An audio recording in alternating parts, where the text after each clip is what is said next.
Now, let's preview the Texas race. Now, what are they doing with this racetrack again? Because they are going to fix it, aren't they? Or have what's going on with this track? I even get confused every time we talk Right about now, it. it's still the same. They reconfigured it a few years ago, and they've not changed it since. I don't get the impression they necessarily will, but it has cost them a date. They went from 2 annual stops to hosting the All-Star race and the playoff race to now just the playoff race. So They're I'm supposed to fix curious. it. Yeah, I don't know if they will. An easy way to fix it, it used to be we talked about just making the short track, but now I think we've seen that that's not necessarily the way to go. But they need to figure something out. I mean, the tires last year wasn't the track's fault; it was more teams pushing the issue. But you just can't have another. You don't want a bunch of caution crashes every 5 laps, but you also don't want spread out nobody passing single groove racetrack either. There's got to be a way. Yeah. Wouldn't you be surprised though if there was I don't think there's any way, right, that we're going to have a complete different race. No, I think their two options are go back to the way it was. And because Charlotte proved that it's a similar shape to Charlotte. Charlotte was much better the Coke 600. So I think if you're going to do anything, then you could at least go back to the track the way it used to be and model it after Charlotte, because it's kind of already shaped. Oh, you mean Charlotte. when they decide to change it? Okay. Yeah, or Atlanta's the other sister track, and they made it a super speedway. But do we need 7 or 8 super speedway races a year? I don't. No, I think that's too much. But there's got to be a fine line in the middle, and if it doesn't race like Charlotte, then we know something needs to be done, because I thought Charlotte ran pretty good. And this track is similarly shaped, other than turn 1 Charlotte being wider. I think I would cautiously optimistic hope it would look a little bit like Charlotte at least, because I think that was so much better than we've seen at Charlotte in years. So I guess the proof will be in the pudding on Sunday. We'll find out on Sunday. Okay, so because I know that before. That's why last year I was able to deal with it, because before that it was just terrible. I mean, unwatchable, no passing, awful. So I was. You want to throw 14 plus cautions as a remedy? Okay, better, but yeah, it should be better. And again, the tracks, the 1.5 mile tracks, are better. So we should see. I would guess it should be okay. I think we'll have an okay race. We've had 6 different winners the last 6, and 8 of the last 9 winners started in the top 10.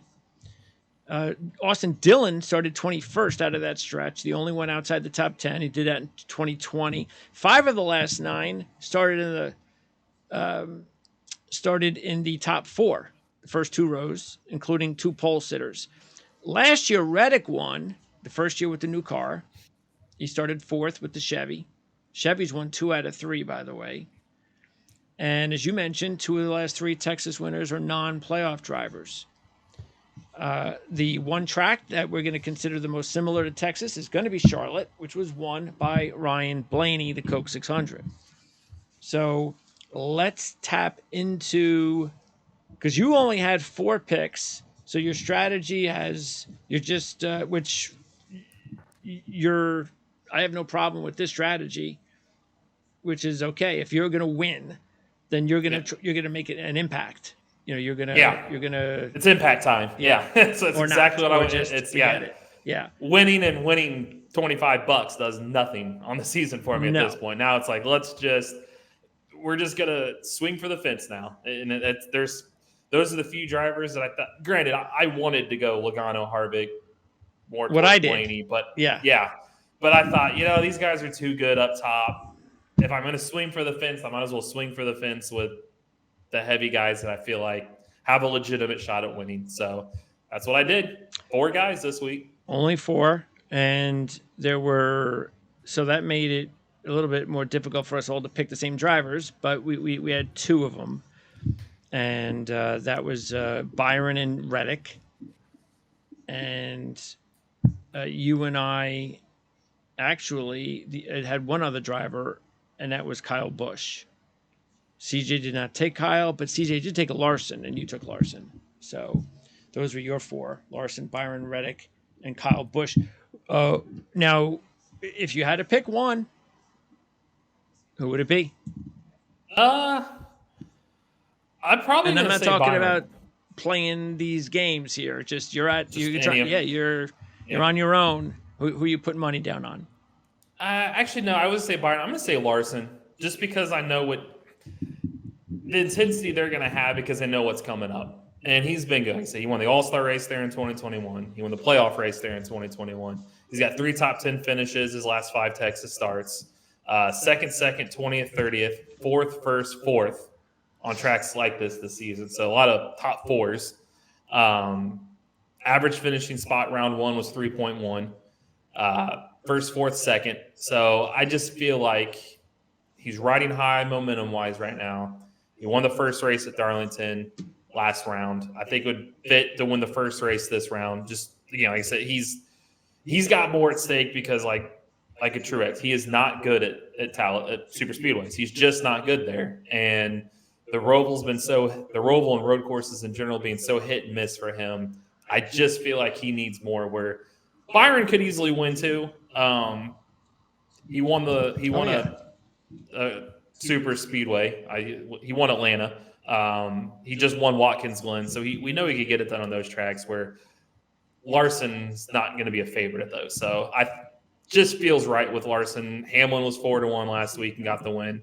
I just feel like it just felt right. So I'd say he's my number one. Yeah, between the two favorites, Larson. Actually, we can. Well, I threw them up a little while ago, the odds, so you do have that. But out of those two, Hamlin and Larson, I would take Larson myself because we're not taking Hamlin. Both. Yeah, I was shocked he was the odds he was. I granted 4-1. I mean, yeah, even as a favorite. Yeah, because you look at the first round, and yeah, he was really strong. He should have won the 600 if that loose wheel. He had Kansas won, if not for the caution, and then he just won Bristol. So I get it, and he's a 3-time Texas winner. So again, I get it, but if you look at it, he's probably a better fantasy play than anything here. He's only got 2 top 5s in his last 10 Texas starts. That's not great. He has 4 top 11s in his last 6, but just 2 top 5s. So I just don't necessarily trust it. And one of those top 5s, granted, was a win, but that was way back in 2019. I mean, you just look at his finishes, and they're not. Out of those 5, the last 5, no top 5s, just 15 laps. Yeah, just it doesn't scream favorite to me, and that's why I went Larson. You like stats? I said it. That says favorite. Yeah. This one doesn't. So I don't even like the -155 top 5 with him there. I mean, you got to really go back as I'm looking here since 2011 at this track. He's got 2 top 5 finishes. That's it. Yeah. I mean, look, it's definitely about, hey, he's won 3 times at the track. He's had a win here, and he's the hottest driver in the series. Yep. That that's all they're looking at. Yeah. That's putting him up here because he has 6 top 10s in his last 9 on the season with 3 runner-ups and 2 wins. So that's the reason why they put him up there. Whereas Larson, as you mentioned, he at least is also able to say, well, I may not go back 9 races like Hamlin, 10 races, but I'm just as good, if not better, in the playoffs so far. Yeah. And then throw in the fact that it was, just a couple of years ago, he dominated the Coke 600. Yep. And you've mentioned everything else regarding his history at this track. So, yeah, I can see why they're kind of co-favorites, but that's the reason why I agreed. And if I was going to take one, I'd take Larson.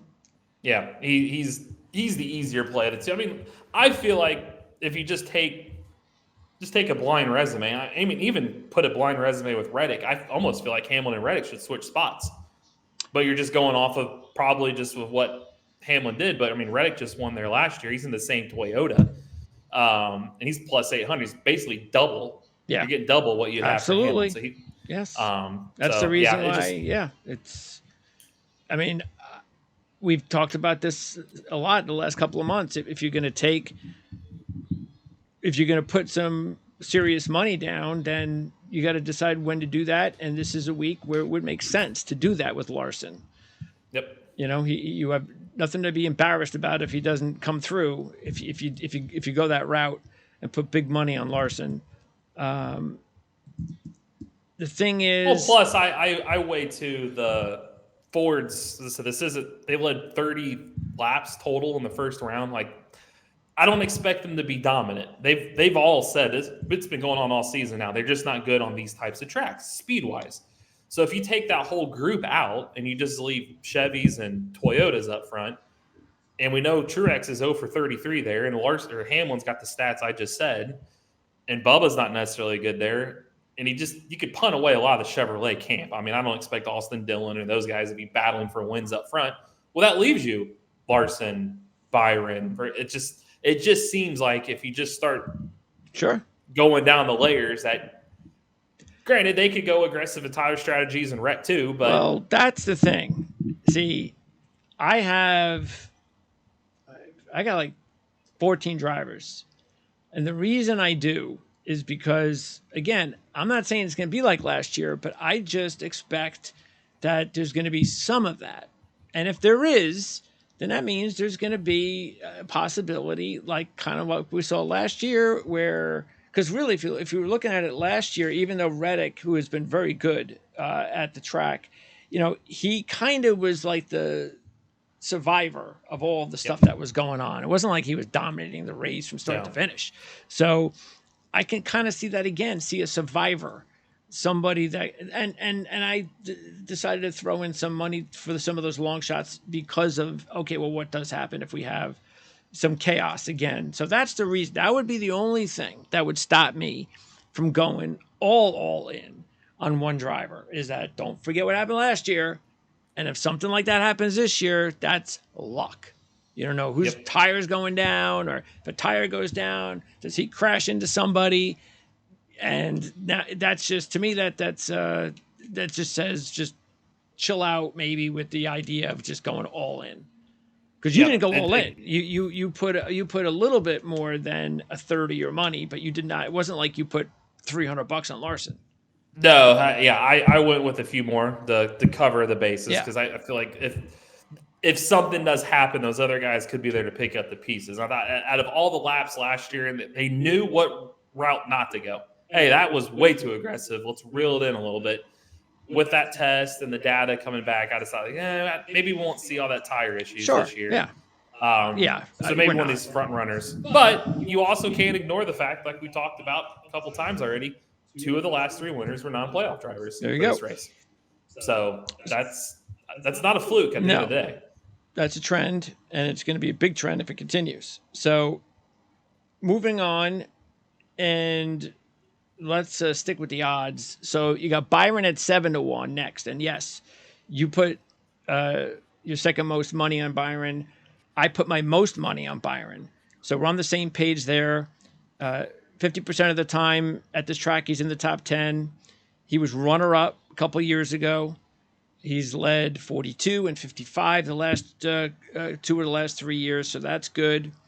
Actually, the last 2 years. In 3 Xfinity Series races, all top 10s, including a runner-up. Second at the Coke 600, led 91 laps.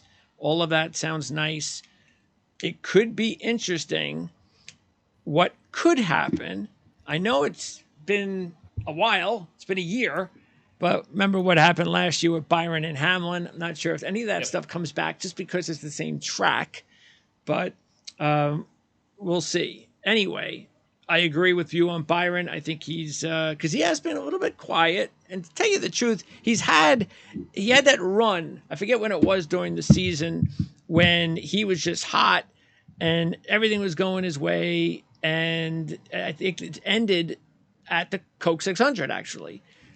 Ever since then, he's had the 2 wins, but he's kind of had, he's kind of popped up, just kind of, he stole the Atlanta race, or hey, I didn't expect him to dominate Watkins Glen, so he's kind of been just quietly maintaining business, which is something that you have to do to win a championship. And he's sitting there first, which is something that we didn't know whether he would have it in him as far as becoming a championship driver. And this is going to be a race that is going to determine that, again, unless luck comes into it. But if he has a good car, nothing goes wrong with his car, and he does not finish in the top 5 or does not lead laps and put himself in a position to win, that's a problem. Yeah, because if you look, as you said, because I wrote about that in that piece this week, that since that moment, the last 15 races, he's got 3 top 5s. That's it. 2 of them are wins. So it seems like it's either feast or famine out of him. It's you're either going to win or we're going to go outside the top 5. That's not going to cut it. Now you got to start rattling off some top 5s. He's got the potential, as we say. He should finish in the top 5 on Sunday. He should be there. Absolutely. And then you look at the intermediate tracks this year, and that's the mile-and-a-half type tracks on the season, and his finishes were 1st, 3rd, 1st, 2nd, 8th, 4th, 15th. And the only reason it's 15th there at Kansas was, remember, he spun. That already put him back, and he rebounded to finish 15th. So he should have a car capable. He didn't lead a lap at all in the first round, which is a little bit of a concern. But Hamlin and Larson were just that good. It wasn't like there was a lot of laps to be led. But look, he didn't have to do anything. He's first in points. No. Yeah, and he's 7-1, and I feel like he should have just as good of a car as Larson, who's 4-1. So, as I mentioned, same thing.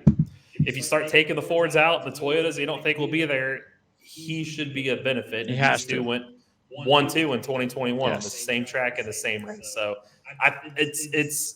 I'm not saying it's a must win because he's the top of the point. So this is show me something here. Let's see if you can, even if you don't win, get in the top 5. Yes. Show that you can do it. Because the next 2 races could be nothing for him. It's possible. Yeah. So, and what are the DraftKings? What was his top 5? Top 5 number? The top 5 number for Byron. Oh, here it is. Minus 110. Minus 110. Yeah. So parlay that with Reddick plus 100, and now you're plus money. So definitely a guy that I would double down on. Okay. Top 5 and a win there. And then sticking again with the odds, we have Truex and Reddick at 8-1. Now, I will say, because CJ was the only one to put money on Reddick, but he's not here to say why. CJ a lot of times will just put money on the top drivers. So You and I did not. I will admit I came very close to putting money on him, and that was because of the odds. I was like, wait a second, I get 8-1 now, and it's double of what Larson and Hamlin are. When it just came down to it, was the big 0 at this track. That's what it came down to, was that he is 8-1. It is still a low number. I've got other drivers at 11, 12, 15. I got Reddick and I got Byron. He just got squeezed out. But if you want to try to, because it wasn't just the 0, of course, it was what happened in the last playoff round and how lucky and fortunate he was. So that combination was like, yeah, all right. Look, it wouldn't be an issue to me and I wouldn't say anything if somebody wanted to bet Martin Truex Jr. in this race, because he has quality stats. The only thing he hasn't done is won. He has quality stats here. He's had 3 runner-ups. He's led a bunch of races, but he's also wrecked the last 2 times he's been here, including last year and he was one of 2 drivers, Harvick was the other, that with less than 100 laps to go was leading the race when a tire went down.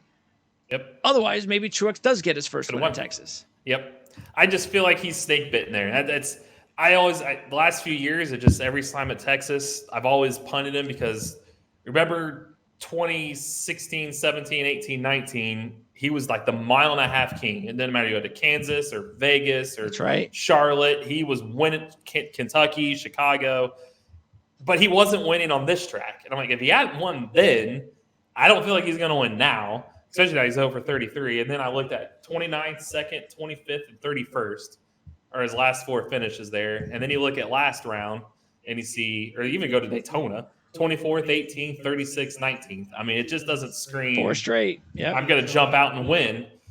not saying he can't, Sure, because he's a capable driver of doing it. But I also, as we kind of talked about the Danica thing, we didn't want to touch, but he's grieving right now. He's going through a tough time. I mean, I know they weren't together anymore, so that's got to weigh a factor on this thing too. So it just didn't add up to me to want to scream, "Hey, he's going to jump out and win it." Plus, as I said, Byron's stats on tracks like this season, Truex has one top 5 in those same races. That's it.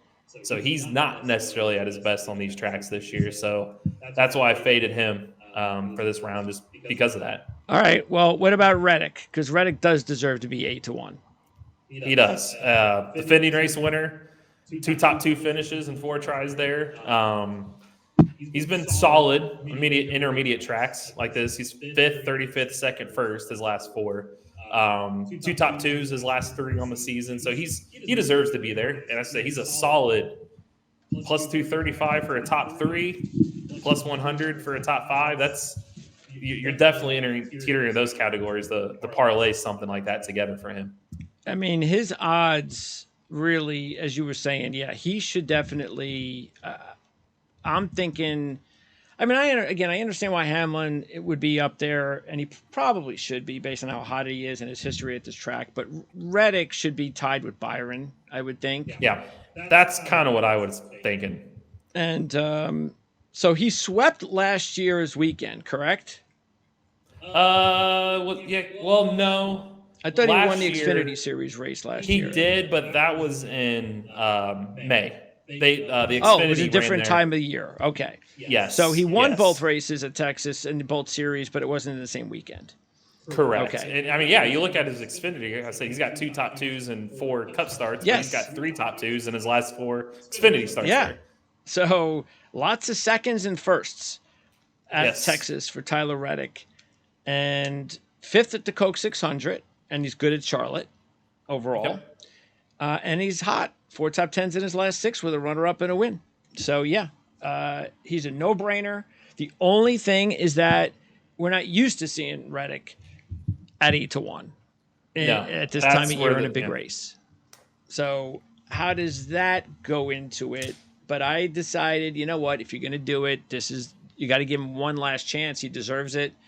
Yep. And, he's double the money as well. It is. I thought, I'm like, is he worth 8-1? I mean, he's never that like this. But then I look at it like, well, if you just take his name off of it and you just look at the stats, yeah, he deserves to be there. In fact, he probably deserves to be higher up. So going to have to roll with him. Now, I mean, that's why I also like we talked about, he's got a bunch of top 2s there. That plus 230 top 3 is very intriguing to go his way too. That, you at least get a top 3 finish out of it. You don't have to win, just get a top 3. And you look at 3, 4, 5 of his last 7, 5 of his last 8 starts on that track, combining Xfinity Series, he was in the top 2. Yes, if you could parlay that one, that's a good one. Yep. 2 of his last 3 starts on the season in the top 2. So you just got the feeling that, especially because Toyotas are strong on these tracks, and if Truex is over 33 and Christopher Bell doesn't seem to continue to execute, and Ty Gibbs is a rookie, I don't expect him to necessarily win this race. Well, you got to have a Toyota up there. He's the one. So if he could win in a Childress car, he could definitely win in this car there. Okay, and then as you mentioned Christopher Bell. So, all right, said what I had to say about Bell in the futures, and I stand by that. Here he's 11-1. Now it's better because last week the odds are way too low. What were they? 8-1 last week, something like that. Yeah, okay. It was. Yeah, and now this is about where we said he should have been last week. Now we're getting at, and he finished 3rd last week, which is something he hasn't done a whole lot of. Yes, of course. Now I'm going to take him. Now is the time for me to take Christopher Bell, and the combination of finishing 3rd. He was strong there. I never really got. I must admit, I never really got the sense he was going to win on Saturday night, though. Even though he was pretty strong, I just didn't. I just still felt, with Denny Hamlin and Larson hanging around, that they were still going to find a way, and they did. Let's keep in mind he only lasted a 1/3 of the race last year. Tire goes down. He was running in the top 10. He did not have a good Coke 600, but he did lead 48 laps. And he had quality stages. So he was strong at the Coke 600, but like a lot of the races this year, they just have found ways to get off to good starts and then not finish. But the combination of 2 top 5s out of 4 at Texas in the Cup Series, 3rd place last week, throw in the fact that in the 5 Xfinity Series races, in no particular order, 1st, 2nd, 3rd, and 6th. And the only time he did not finish strong in an Xfinity Series race, he had an incident on the track from the pole. And the last time he raced at Texas in the Xfinity Series, he actually won it in 2019. So this is obviously a very good track for him. He's coming off his best finish in a long time. And I'm getting odds that he should be. So that's why I finally decided to give him a chance. Yeah, I struggled to pick him for outright win just because it's like, can they execute to do it? I want to see it. We talked about that. Just let me see it first. Yep. But as I go on these top 3, I do think he is a great top 3 pick per se. Because if you look at, he's finished 3rd in 2 of the last 3 Texas races. He finished 3rd last week. You look at the Xfinity Series, he finished in the top 3 in 3 of his last 4 Xfinity races. I think that 3 number is key there because if you go that top 3, you could probably build it on this screen here. If you just click on the top 3 plus 330, do a top 3 plus 230 at Reddick and Larson plus 130, and you parlay that, you can have a nice winning right there because I do feel like he's a top 3 type of driver. And then click Reddick plus 230, top 3, and then click Larson. And then if you parlay that, that's a heck of a – you don't have to log in, but you can – I think if you scroll down on that other one, there you go. Fortunately, they won't let you parlay it right now? Sometimes you can parlay them. Maybe check in later. But if you can parlay those together, you're in a nice little payday. That's too bad they're not telling you how much it is. Oh, wait a second. This is oh, no, they're only giving me single. Yeah, they're only showing me what it is. Usually you could parlay. Maybe they just don't have it ready for parlay yet, but those are definitely 3 good ones. Well, again, I don't know if they'll – yeah, going to have to log in to do it. But anyway, okay, so there you go. But anyway, that would be the strategy, of course. Yep. And just thinking about it, and I'm just guessing, but if you put $10 down on something like this, you're making decent money.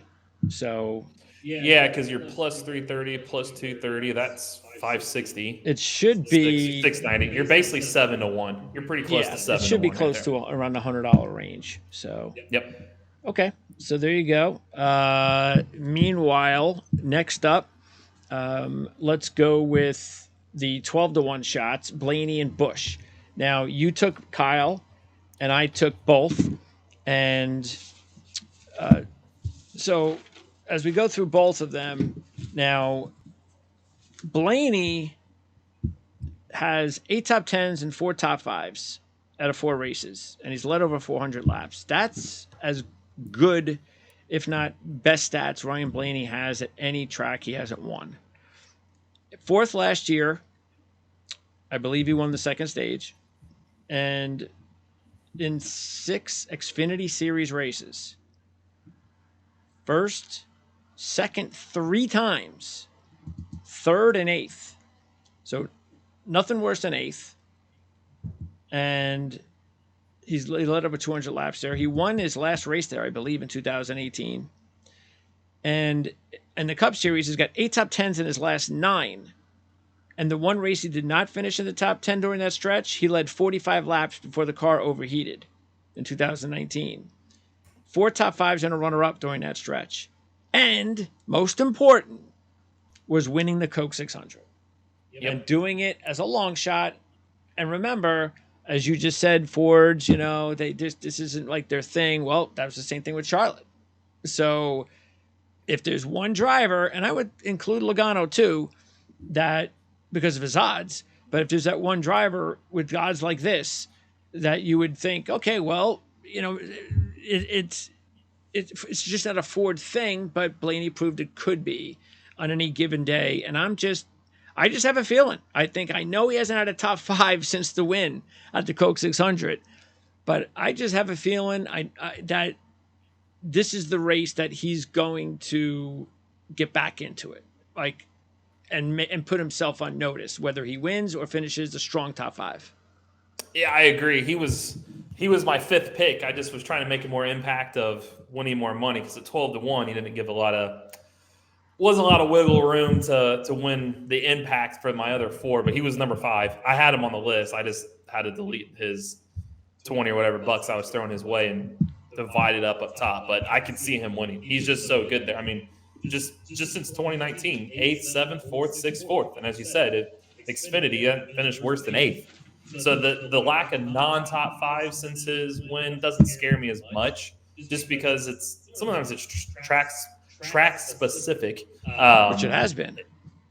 Yeah, and he just needed to survive the last round. He did exactly that, and I feel like he just needs to survive this race weekend. But he's got a good enough chance to survive and let others mess up, and the seas part, and there he is. I can see that definitely happening. And Kyle, the only reason I took Kyle is just because he's actually really good there too. Yes. And he's 5 top 10s his last 6. He won in 2020. The car he's driving right now, it won last year. And out of 32 starts on this track, he's got 4 wins, 14 top 5s, and 18 top 10s. And on intermediate tracks, 7th, 6th, 5th, 11th, 7th lately. So he's pretty good at these tracks. His car is good at there. So it just seemed to me like that won the tiebreaker over Blaney. But I also definitely somebody you're going to want to watch. I think that this is also a big race for Kyle with the 2 tracks coming up that could be doom for him, because Talladega could be doom for anybody. Yep. And that is, and I think if he's going to seriously try to win a championship, I think this is how he's got to do it. And I'm not just talking top 5. I think he has to win this race. I think he has to put himself on notice to everybody that, yes, I am serious. We are serious about winning a championship. And because the car won last year, and because of his history at this track, because he's always been good at Charlotte, there is no excuses for him not to contend for a win this week. No, one of my hot takes for this round, one of mine for him is he's going to win 2 of the 3 races. And my other one is all 3 Fords are going to get by to the next round. And I feel like, who won Talladega this spring? Busch. And you look at Kyle Busch's stats on super speedways this year, and he should have won the Daytona. Sure. He won the Daytona 500, just didn't win the Daytona 530. He won Talladega. He was decent in Atlanta. And then he was 7th in the Coke Zero Sugar 400. So we know what he could do on super speedways. Road courses, he's actually been pretty good this year. And that car was good on him last year. And he's even better on the Roval. For whatever reason, he just finishes well there. I think he was 3rd last year. So, Kyle could win multiple races this round. And also have I'm high on the Fords.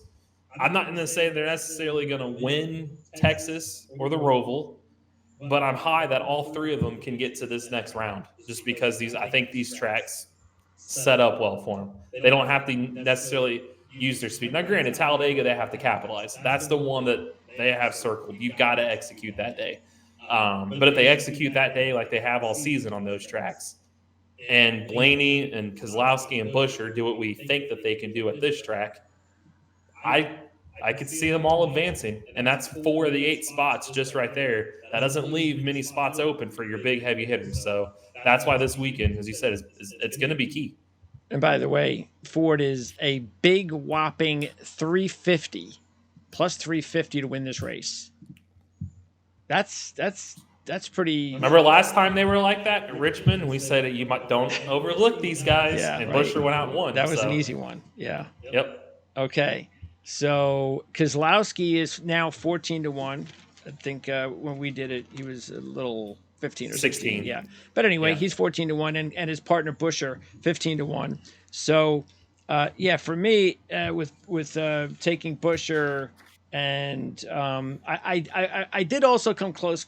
Keselowski was the second guy that I knocked out. Truex was the first. Keselowski was the second. my last decision was, do I take Keselowski or do I use that money to inflate some of the other drivers? And I decided to inflate some of the other drivers. Why? Because just like we said with Truex, the deciding factor on both of them were they had never won at Texas. And now look, I know Buescher's never won at Texas, but Buescher has been a completely different driver than Keselowski this year because he's winning races. And I think everybody's just kind of forgetting Buescher in my mind. He did not have a bad playoff run. I mean, he's still producing. He's still doing really well. And he was a top 10 car last year when they got into a wreck. So, and he was 8th at the Coke 600. And I know he doesn't have great stats here. But to me, it's like a hedge bet. And as far as Keselowski, the fact that he never won is a big issue, but he has pretty decent stats, 12 top 10s in his last 19, 6 top 5s, 2 runner-ups. He led 312 from the pole in 2015 and finished second, 3 top 10s and 3 playoff races.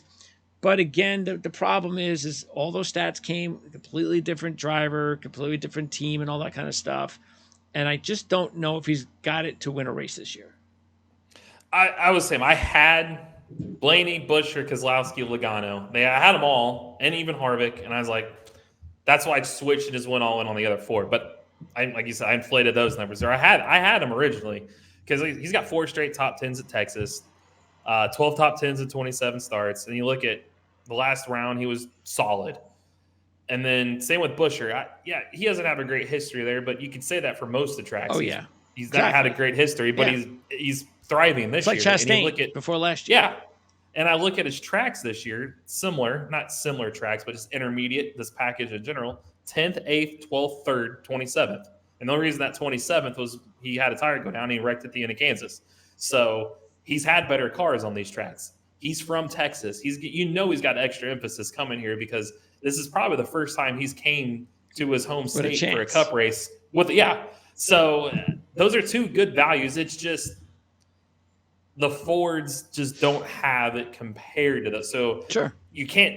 They're not all going to win. You just got to find out which Ford is going to capitalize if the others falter. But having them both as part of that Ford group is a good thing. It's a smart play. I feel like Blaney should probably be the leader of that clubhouse, but they're right there with him. Yep. I feel like and that's why I said through these guys that Buescher more track specific this season, where Keselowski and Blaney just more this track in general specific.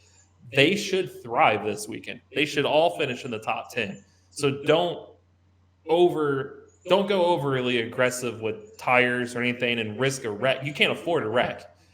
Go in and go down the middle. Reddick did it last year and won. So play that same strategy. Get out of there at the top 10. And then if it's a top 5 or a top 3, it's a bonus on top of that. And then go to the Talladega, which a track you are going to all be favorites on. Oh, yeah. I wouldn't be shocked next week if we're talking Logano, Keselowski, Blaney are right at the top. That's the week for Keselowski. Yeah, absolutely. Yep. And that's why they got to survive this weekend. Yeah. They can't afford a 20th or worse. Just go in what you've done best. So they're great plays if you can steal a win. Well, again, as we said, we don't know. Maybe there is some chaos on the track. Yeah. And if there's just even 50% of what we had last year, and they're not part of the chaos, that could definitely put them in position to 100% get a win. All right. And then we have Elliott 16-1, Wallace 18-1, and CJ decided to stick with Elliott. That's his only long shot. And then as far as Wallace, he just doesn't have great stats, which is not a big surprise. 1 top 10 out of 8. Hasn't led and that actually was the very first race he ever raced at Texas. So he hasn't done anything since then. Never led a lap. 25th last year. He was 4th at the Coke 600, so you got to hang your hat on that. But it's just not enough at 18-1. It's the only thing that may be tempting is the 18-1. And then with Elliott, I said it before last week. Forget it. There's no way he's winning 2 races. So if he wins a race, he's going to do it without me. He hasn't had a top 5 in his last 6 races. His car went on fire in this race last year. That was to throw in all the other chaos that was going on. And the thing is, he's actually doing pretty well. he's got top tens in like what 5 of his last 6 on the year, but Yep. do you really? I don't know. He hasn't done anything close to looking like the old Chase Elliott yet. No, I don't. This would come back and bite me, but even if he was 50-1, I wouldn't touch him this week. I mean, he's just, you got his last top 5 there came in 2016. I mean, you just look at his recent finishes since 2019, 13th, 32nd, 12th, 20th, 7th, 32nd. Just doesn't scream race winner to me. And you look at his teammates, much better. It's like if Hendrick's going to have anybody, hey, we want to win, it's those other two. Granted, he's in the owner's race, but he's just not – this isn't one of his better tracks.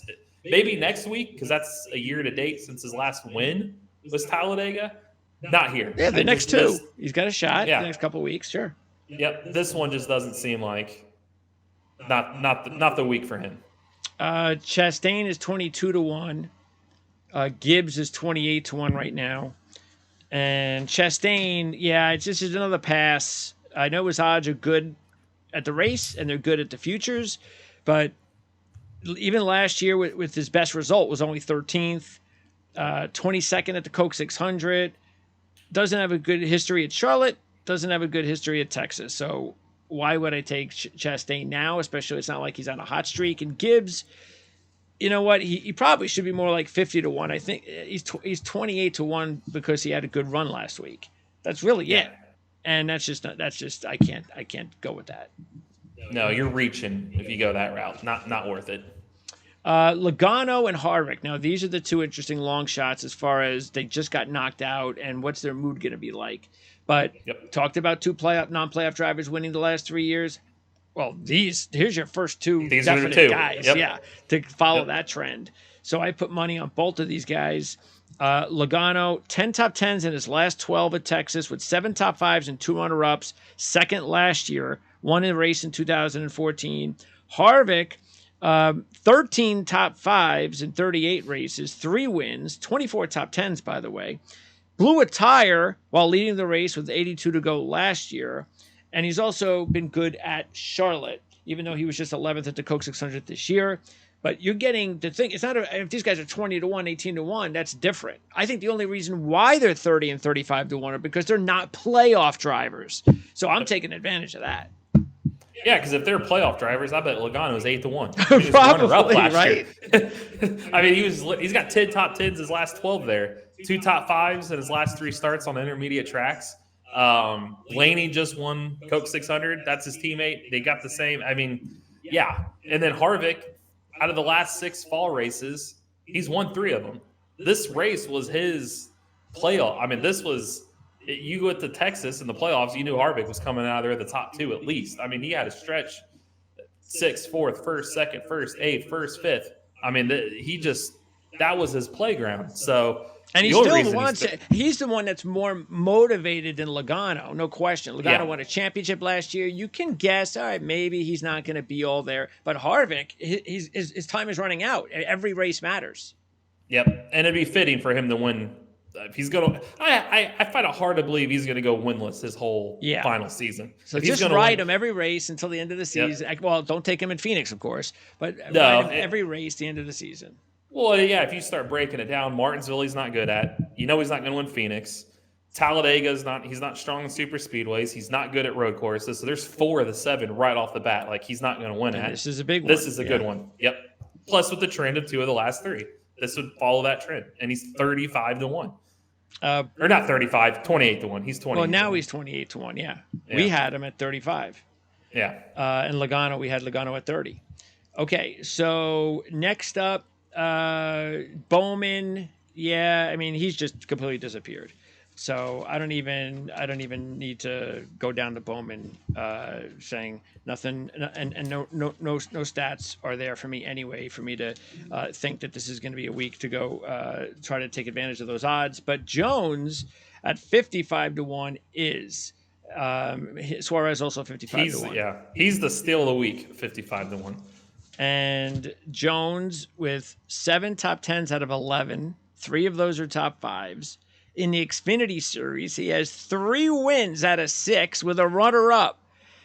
And he was 4th twice That's his Xfinity Series career, leading over 360 laps in Xfinity Series, which is a lot for an Xfinity Series driver. And let's remember, out of the gates at the playoffs, 3rd, 10th, top 10 on Saturday night until he had issues.